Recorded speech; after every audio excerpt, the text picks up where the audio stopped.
ከሷ ጋር እንዳላይ ብያል ነበር። ምን አባይ ዘጋል መልስልኝ እንጂ። ሄሎ ሄሎ። እሺ አሁን መውጣት ትችላለሽ። መቼ? አሁን? አዎ ጻፈልሽ።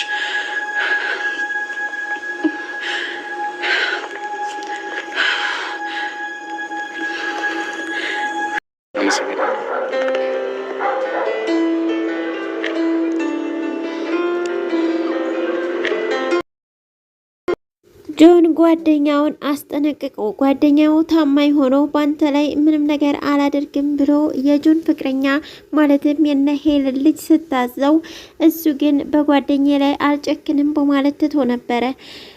ጆ ግን ዛሬ ከፍቅረኛው ጋር ስላየው ምን ልታረግ ከሷ ጋር ገጠምክ በማለት እንግዲህ ሊጣላው አስቧል። ጓደኛው ግን ታማኝና ጥሩ ጓደኛ በመሆኑ ባንተ ላይ እጄን አላነሳም በማለት ትቶታል።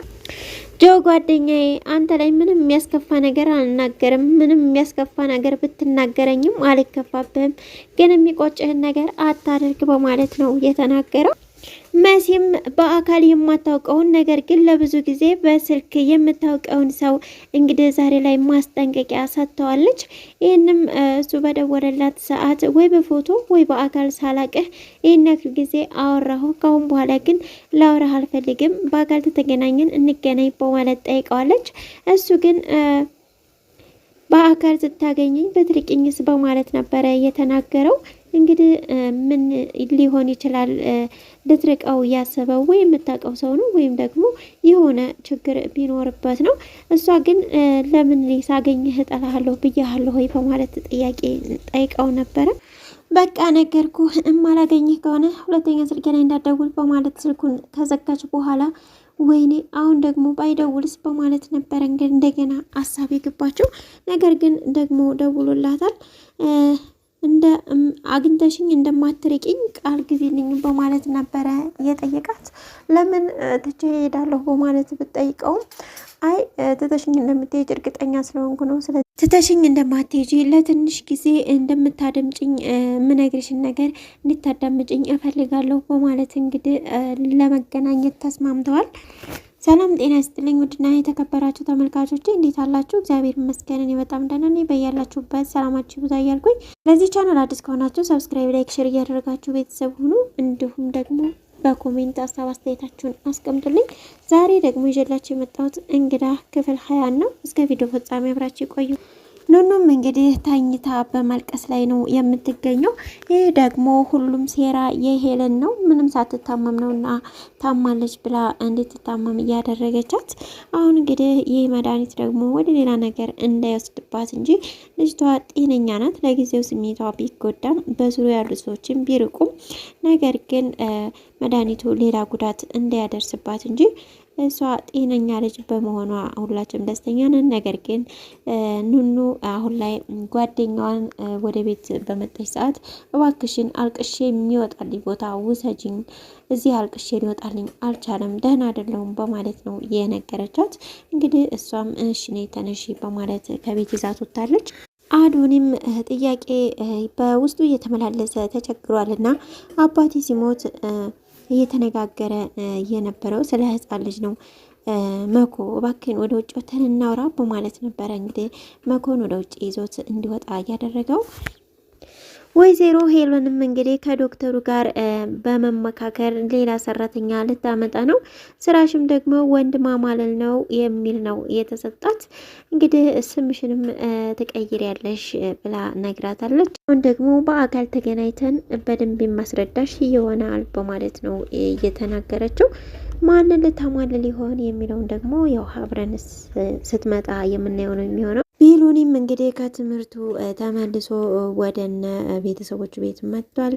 አባቱ በመኪና ይዞት እየመጣ ሳለ ኑኑ ጓደኛዋ ይዛት ወደ ውጭ ወጥታ ነበረ። ልክ እዛ አስፋልት ላይ ነበረ የተያዩት። ልክ ሲተያዩም መኪናውን አስቁሞ ማለትም ቤሎኒ ማለት ነው ኑኑን ሲያያት መኪናውን አስቁሞ እጅግ እየተያዩ ነበረ። ለምን አስቁም ከይ ብሎ ቢጠይቀውም እጁን ወደ ኑኑ ነበረ ያመለከተው። እንዴ ኑኑ በማለት አባትየውም እንግዲህ ከመኪናው ወርዶ ጓደኛዋን ሰላም በማለት እንዴት እዚህ ልትመጪ ቻልሽ?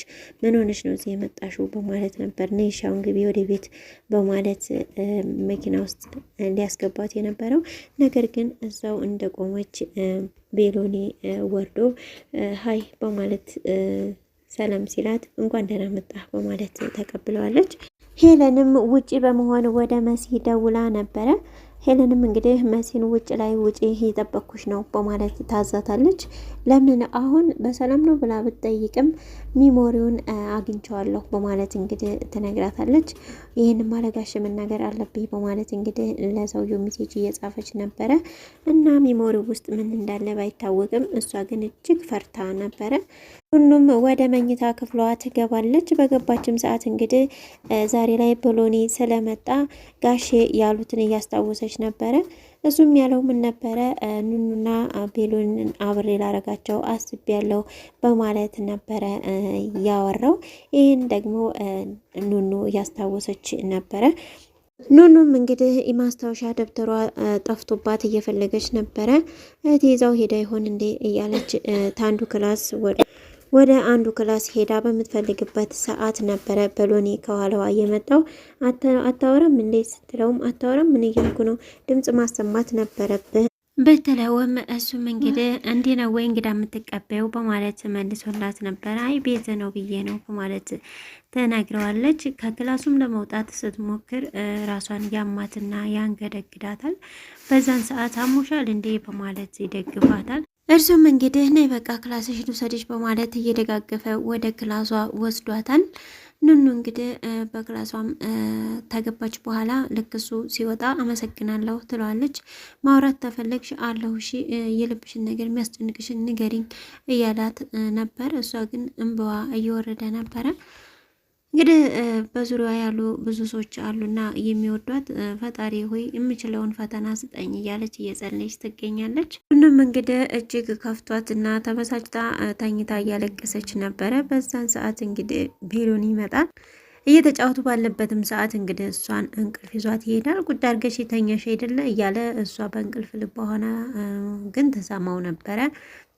ምን አለበት ግን ትንሽ ብታወሪኝ የልብሽን ብትነግሪኝ እያላት እንዲሁም ደግሞ ወረቀቷን አንስቶ መርከብ እየሰራ ነበረ።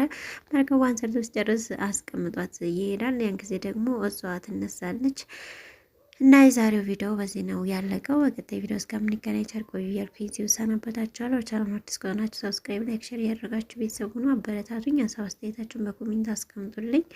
ሰላም ለሀገራችን፣ ሰላም ለሕዝባችን።